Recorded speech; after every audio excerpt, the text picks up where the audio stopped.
Hello everyone, it is Sunday after the returning brand new episode of Star Wars Rebels, meaning it is time for the return of Star Wars Rebels recap. We'll be looking at today the episode entitled The Legacy of Mandalore. In this episode, we picked up where we left off about a month ago, when Sabine finishing her training with the Darksaber and preparing to go to Cronus in order to rally her people against the Empire. Before I tell you what this episode does for Season 3 of Rebels, let's first take a look at what went down once Sabine returned home. So, it's true then. Mother. Put her in a cell. She'll be held for trial. Now, this episode started off with Sabine, Kanan, Ezra, and VIII aboard the Phantom II headed for Cronus, where the Wren family is originally from. They received the transmission asking who was aboard the ship, and when Sabine told them who they were, a squad of Mandalorians arrived, quickly attacking the ship. They would shoot the ship down, leaving the Ghost crew a few moments to plan before the squad's arrival. Kanan would inform Finral to hide in the ship just in case they needed him later, and soon after, the Mandalorians arrived. A standoff occurred until Ezra called out Sabine's name, which led to one of the other Mandalorians, whose name was Tristan, to cease fire because Sabine was in fact his sister. He would escort them back to the Wren clan compound, where we were finally introduced to her mother, Ursa Wren. She was somewhat tolerant of the Jedi presence, but told them to turn over their weapons if they were going to enter the compound. Ursa was very loyal to Mandalores, attempting to cleanse the Wren name after Sabine had left it quote-unquote tarnished. Sabine's brother Tristan even served directly under Gar Saxon in order to help gain trust between the Wren family and the rest of Mandalore.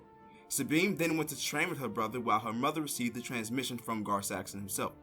Finral, who had sneaked his way to the compound, eavesdropped on the conversation, which revealed that Sabine's mother had made a deal with Saxon to turn over the Jedi in exchange for the safe return of her daughter to the Mandalorian people. The fact that she does not know Saxon is the true traitor is what made this situation dangerous. Once Saxon appears, he drops his end of the bargain and attempts to kill the entire Wren family in the name of Mandalore. Finral then jetpacks through a window and gives Kanan and Ezra their lightsabers. A shootout occurs between the rebels and the Wrens against Gar Saxon's forces. Saxon, who is now in possession of the Darksaber, attempts to sneak up on and kill Sabine's mother. Sabine attempted to shoot Saxon, but her blast was shot from her hand. Ezra then threw his lightsaber at Sabine, which led to an encounter between Sabine and Saxon. Sabine would have him defeated but refused to kill him. Saxon then attempted to kill Sabine from behind, but her mother fired a single shot into his chest, killing him instantly. It was then that Sabine decided that she was going to stay on Mandalore in order to find her father and reunite her people, in turn beginning her own path. Now, this episode was pretty heavy, with the biggest moment being Sabine deciding to leave the rebel crew for the time being and stay on Mandalore. This is huge because now a critical member of the rebel crew is gone for an indefinite amount of time, and this is the point where you begin to wonder, is this where the Ghost crew begins their own journeys? We don't know if Sabine will return and how we will see this new arc for her character be revealed, whether it be in a comic, in the show, or in a novel by itself, but I can't wait to see how it plays out in the future.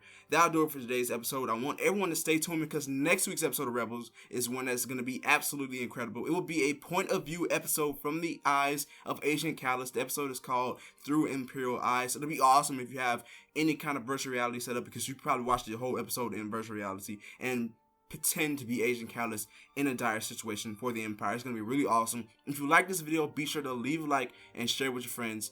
Be sure to tell me down in the comment sections also, what did you think about this episode of The Legacy of Mandalore? Stay tuned till next Sunday to another episode of Star Wars Rebels Recap. But keep checking in on the Marauders Guild throughout the week for more Star Wars news concerning Episode 8, Battlefront, and so much more. Until next time.